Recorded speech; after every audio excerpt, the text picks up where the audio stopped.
welcome viewers, I'm Pia and you're watching the Africa Brief on NewsX World, and here are the headlines. As fighting in Sudan spreads eastwards from Darfur into North Kordofan, the UN has informed that 36,800 people have fled their homes. This mass displacement follows last week's capture of El-Fasher by the RSF. Amidst the ongoing civil war in Sudan, a senior Sudanese diplomat has accused the RSF of committing war crimes in El-Fasher and has also accused the United Arab Emirates of backing the RSF. US President Donald Trump has doubled down, stating that the US military could deploy troops in Nigeria or even carry out airstrikes to stop the alleged killings of Christians in the country. Nigeria has responded to Donald Trump cautiously, stating that it would welcome any US help against Islamist insurgents such as the Boko Haram in the northeast only if its sovereignty is respected. Democratic Republic of Congo's President Felix Tshisekedi has accused his Rwandan counterpart Paul Kagame of wanting to split the country and annex eastern Congo for its vast natural resources.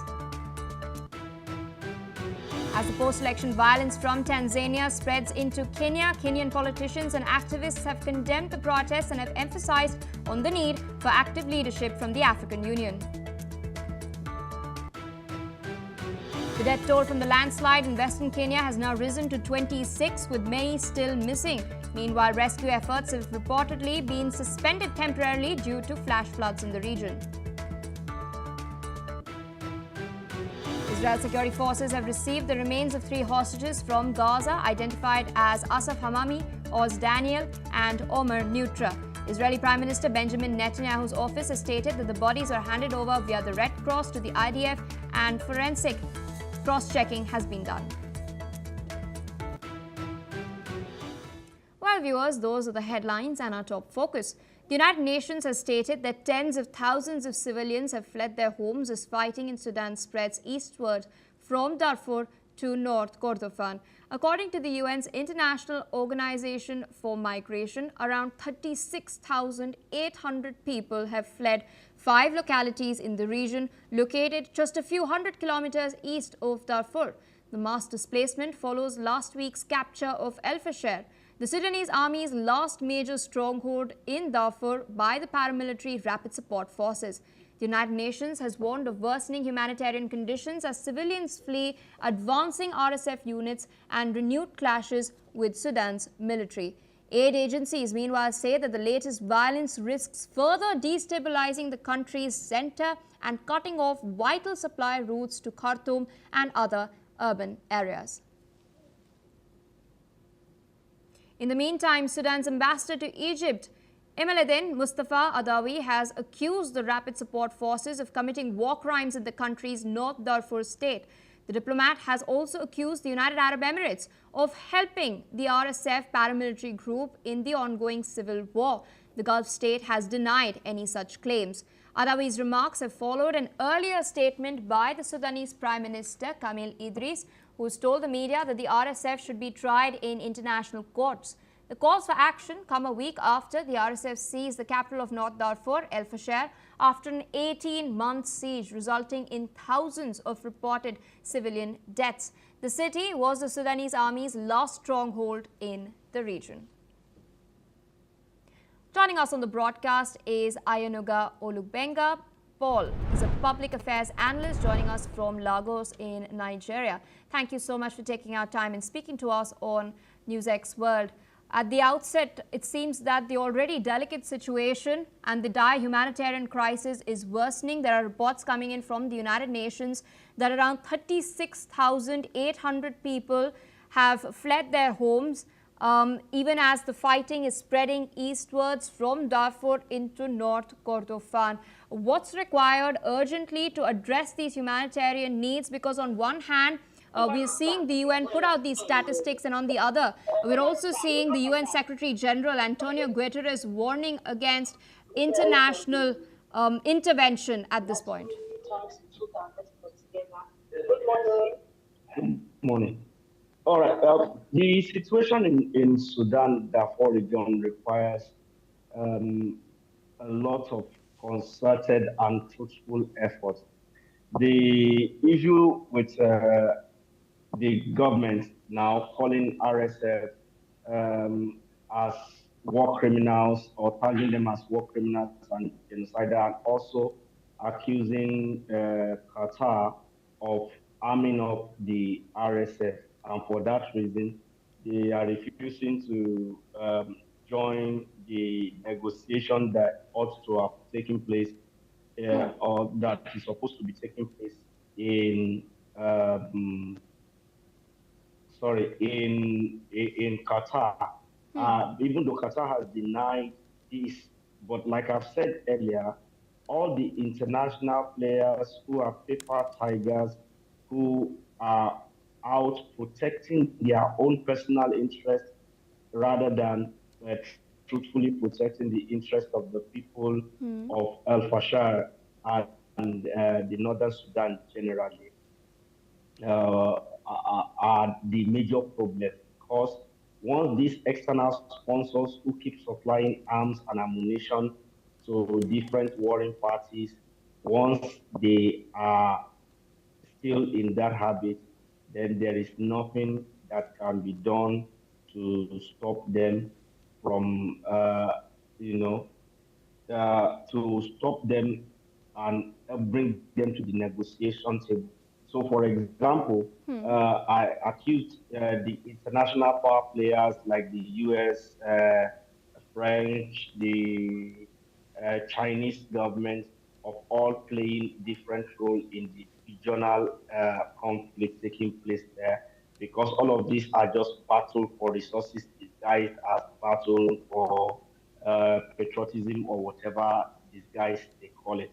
But until these nations, truthfully, the external players, because we know that the dimension in the war in Sudan has to deal on one part with the white Arabs and the indigenous Sudanese population there. And so if the government is accusing that RSF is being supplied by the Qatari government, and the Qatari government have been fingered in the issue with Hamas in the conflict between Israel and Gaza at that time.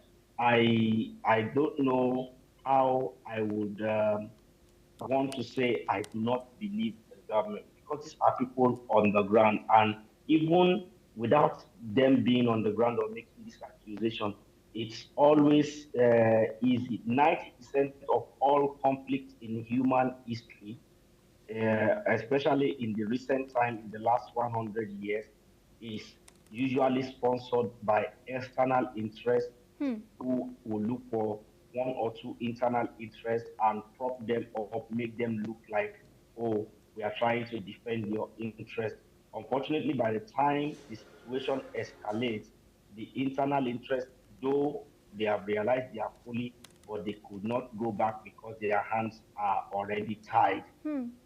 So I would look for a situation where the Sudanese government, despite the accusation against Qatar, will still find a way to, create a negotiation dialogue. They can ask for change of venue. They can ask for, change of the negotiating parties, so that more neutral people who really want the interest of the Sudanese to be protected will be in the team to negotiate the peace. But peace is needed as soon as possible. Indeed. In fact, this is their ambassador has in fact raised claims against the United Arab Emirates, and a lot of people are questioning the UAE's agricultural investments into Sudan to address its food insecurity. There have been, in fact, recent major agricultural investments that focus mainly on animal feed, such as alfalfa and livestock. In fact, the international holding company, the UAE's largest listed corporation, and Janan Investment are farming more than 50,000 hectares in Sudan. Abu Hamid's farming project, of course, covers another 162,000 hectares of cultivated land. So all of this is definitely being questioned. I request you to stay on with us as we're tracking some other very crucial developments. US President Donald Trump has warned that the United States could deploy troops or launch airstrikes in Nigeria to stop what he's called the killing of Christians in the West African nation. Speaking aboard Air Force One, Trump has stated that US military action could be possible, claiming that Christians were being killed in record numbers. His comments have followed a very lengthy Truth Social post in which he threatened to cut off all US aid to Nigeria and go guns a-blazing to wipe out Islamic terrorists. Nigeria has responded rather cautiously, stating that it would welcome US assistance against Islamist insurgents such as the Boko Haram operating in the northeast only if its sovereignty is respected. Presidential advisor Daniel Walla has stated that it would not be diplomatically appropriate for the United States to take unilateral action without Nigeria's consent, while dismissing Trump's rhetoric as not literal. Christian leaders in northern Nigeria have expressed appreciation for Trump's concern but have warned against foreign interference in the country's internal affairs. Nigeria, viewers, is home to over 200 million people and 200 ethnic groups. It remains divided between a largely Muslim north and Christian south. Islamist groups such as Boko Haram and the Islamic State West Africa province have killed thousands over the past 15 years. The experts, of course, debate that most of those who've lost their lives are Muslims themselves. Still with us on the broadcast is Mr. Ayanuga Olugbenga Paul. He's joining us from Lagos. Interesting developments coming in because Trump had earlier during his first term designated Nigeria as a country of concern. This was undone by Joe Biden in 2021. Now the US House of Representatives Appropriations Committee's fiscal 2026 National Security Appropriations Bill has included increased funding for international religious freedom programs and support for programs supporting communities in Nigeria targeted by extremist violence. At the outset, I wanted to understand from you, how are local Nigerians viewing what Trump has stated? Is this being seen as a bid by Trump to appease his own MAGA base at home, or a threat by Donald Trump that he will follow up on? Okay, so it depends on who you are asking, because the message is being taken by different sector of the Nigerian populace differently. So for people in southwest Nigeria, we are taking the threat as an invasion of our national sovereignty. For people in the southeast who want the government in power to fail at all costs, they are taking it as a messiah coming to help them. For people in the north who are truly suffering this persecution, they are also happy for this call, but they are mixed reaction, as some of them really do not want an American boots on the ground in Nigeria, but they would want some semblance of a threat that would allow the Nigerian government to sit tight. But we need to understand the situation that brought us to where we are right now. So what Donald Trump described Nigeria as a country of particular concern, or because of the issue of religious intolerance, there are a whole gamut of people to blame. Personally, I do not believe whatever the American government, says, even though I am happy that the President Donald Trump made that statement, as it will force our own leader to sit right and do the right thing. But for me, as a student of history, who knows that it is dangerous to be an enemy of America, but it's fatal to be a friend of America. Every country who has been a friend of America in the past, America has gone ahead to destroy them. America destroyed Iraq, who is a friend of America. Even Iran was a friend of America. In the 60s, before the issue in 1979, there are only few places in the world where the American dollar was printed. And the only place outside the US soil where American dollar is printed is Iran. But today, they are worst enemy because of how America usually treats its friend in the guise of trying to be friends with them. The same thing, America destroyed Libya when they first, brought Libya close and tried to make friends and say, oh, we want peace and all the rest. And the moment Libya, relaxes its guard, America destroyed Libya. And for that reason, I do not want America's intervention in my country. The only kind of intervention that I want is sanctions for known terrorist sponsors. Let America and Europe ban known terrorist sponsors from entering America, from entering Europe. Let them ban all their children and send all their children back home, and ban them from entering America and Europe. Yes, I agree with that. But say you want to put your boot on the ground, we know that you, America, are having issues with your supply of rare earth mineral. You are having issues with your oil supply, and your economy is having issues as a result of your constant tariff and fight with China. In every world games in the last few years, America has lost to China. And so America is looking for new frontiers, a quasi-colonial territory that they can control and take out their resources. And they know Nigeria is ripe for that, and that is the excuse they want to use in entering the country. But our own government too have failed in that at the time when they were supposed to face the problem head on before the cancer metastasized as it is right now, they were playing politics. It is in Nigeria you will see criminal elements, especially of the Fulani stock, who will kill, massacre people, yet the government will say they want to negotiate with terrorists who are killing and maiming people. Meanwhile, in every of the situation, they are ignoring the victims of this situation, not taking care of it. There are people in IDP camps for the last 10 years within their own country territorial space.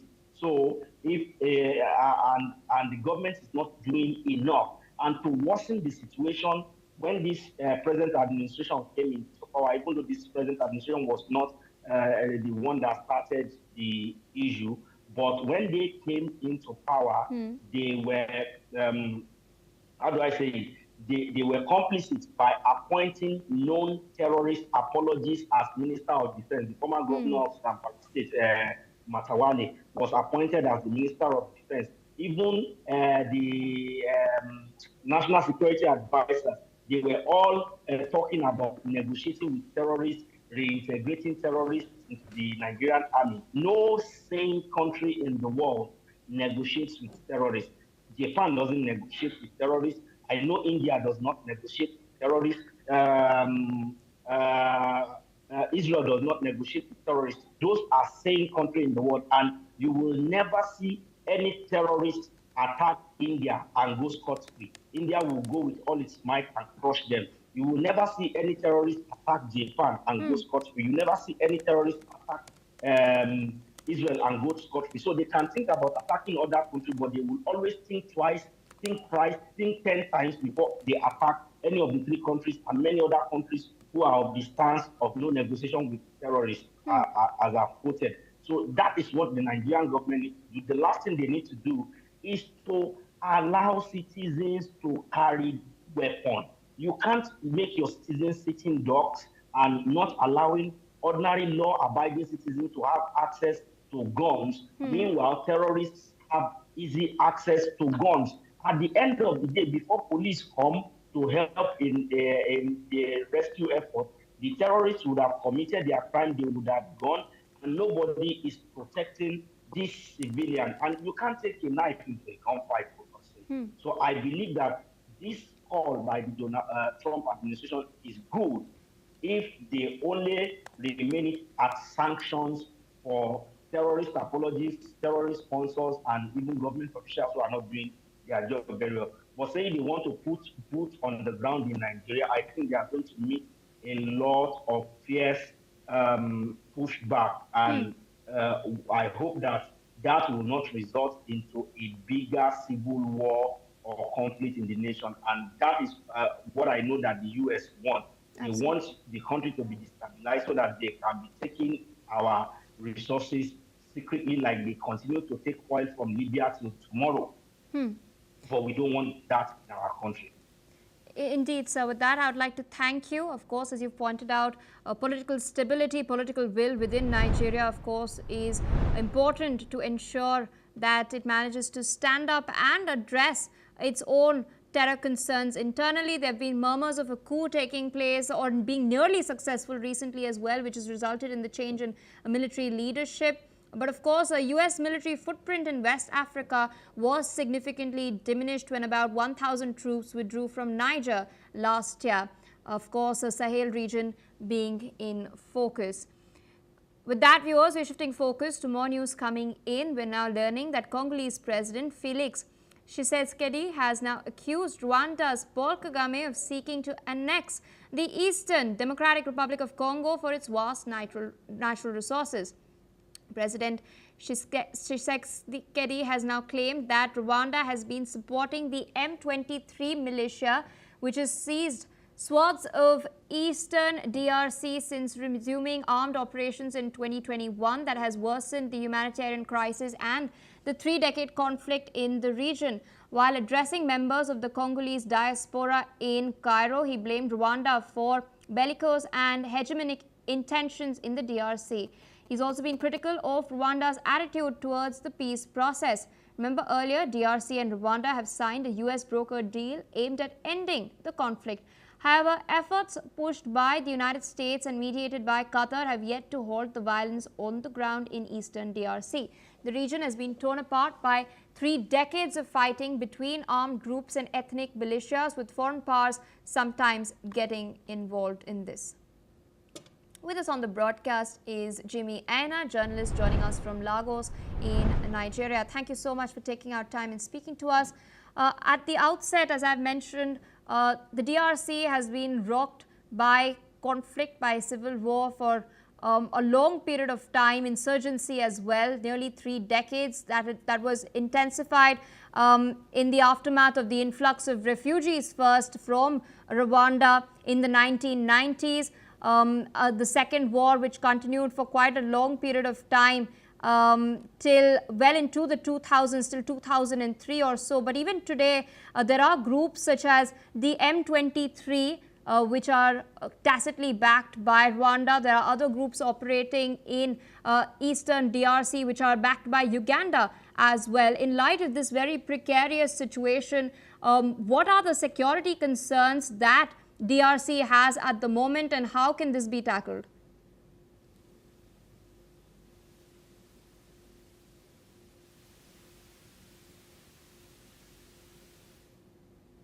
So you'll have to unmute yourself.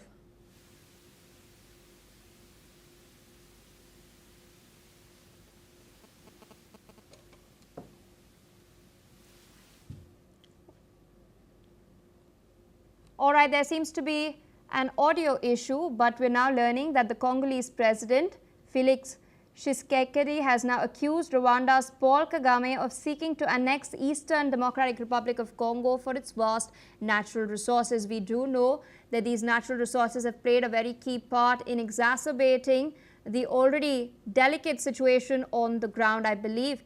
Mr. Jimmy Aina is back with us on the broadcast. You're, of course, making your point.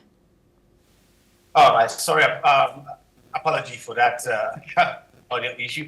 The thing is about the Congo DRC issue was, of course, as usual in Africa, only based on resources, which, of course, we do know that both,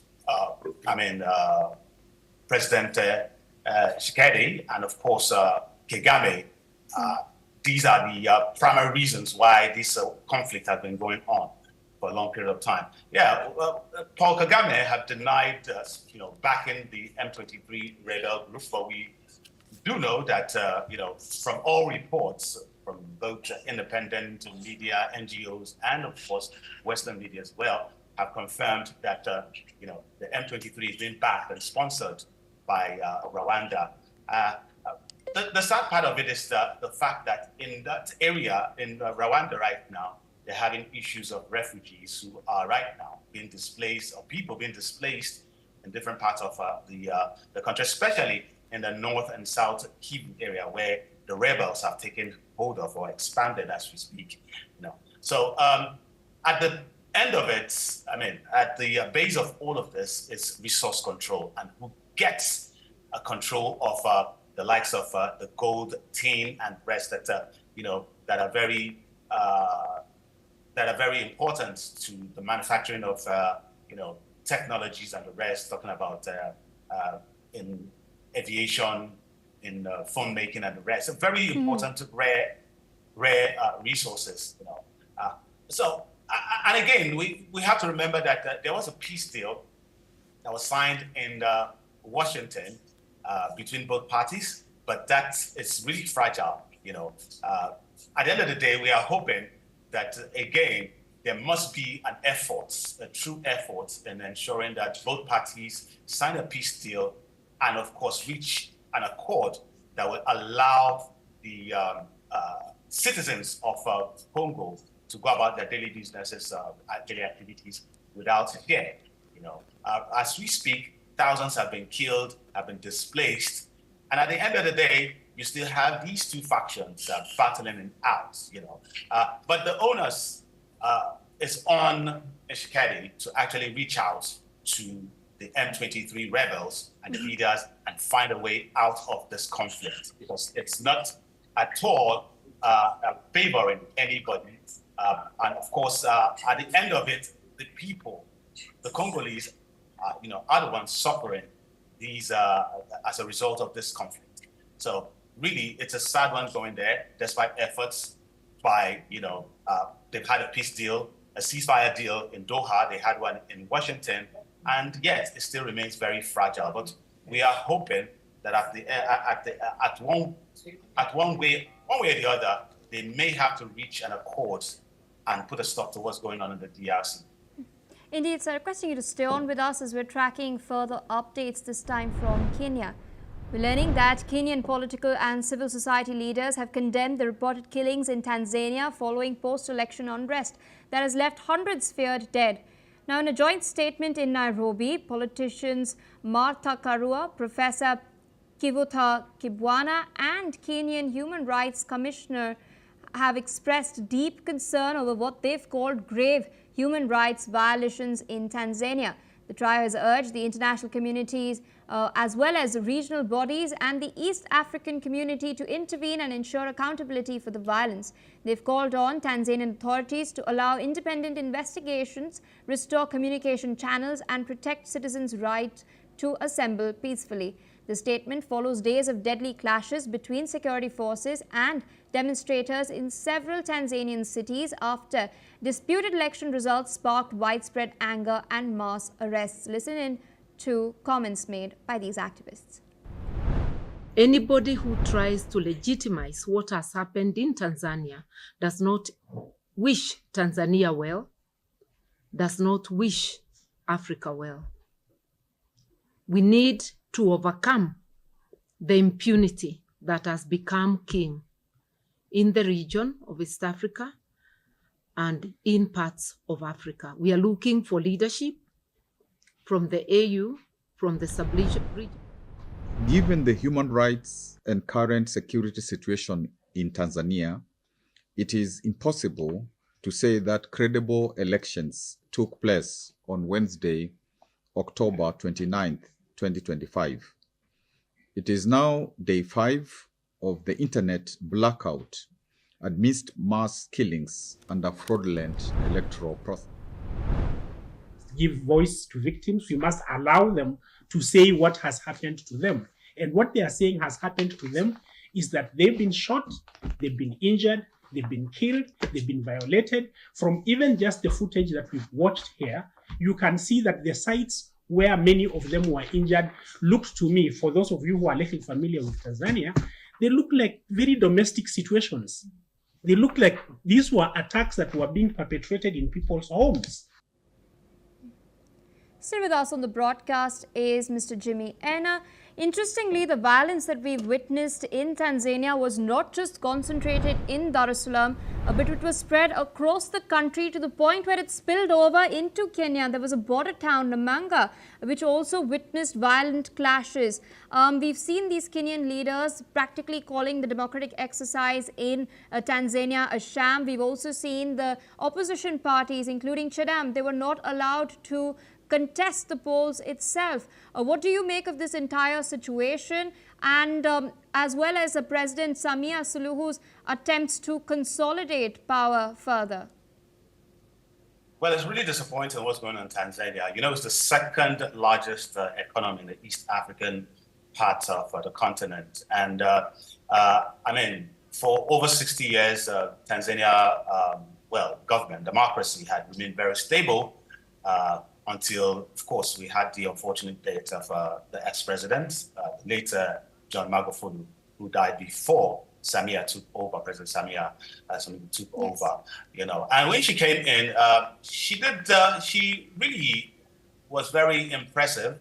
A lot of critics, those who thought that she was going to toe the line of the late president, thought that she was going to still remain with some of those policies that the late Magufuli kept on. But she overturned most of it, you know. At a point, she even lifted the sanctions, the ban on political parties and rallies, and political prisoners were released, you know, until 2014, when she started showing a bit of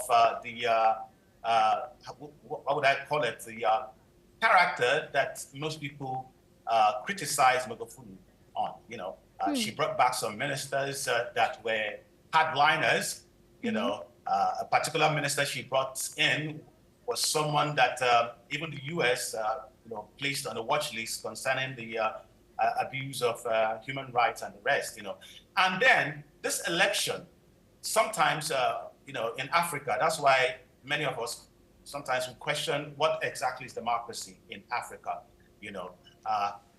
Going ahead to disqualify the main candidates of the election, talking about Tundu Lissu of the Chadema party was allowed because he was facing treasonable charges. And those treasonable charges were just because the party refused to sign some electoral ethics, you know, documents, which they said they never agreed on or with, you know.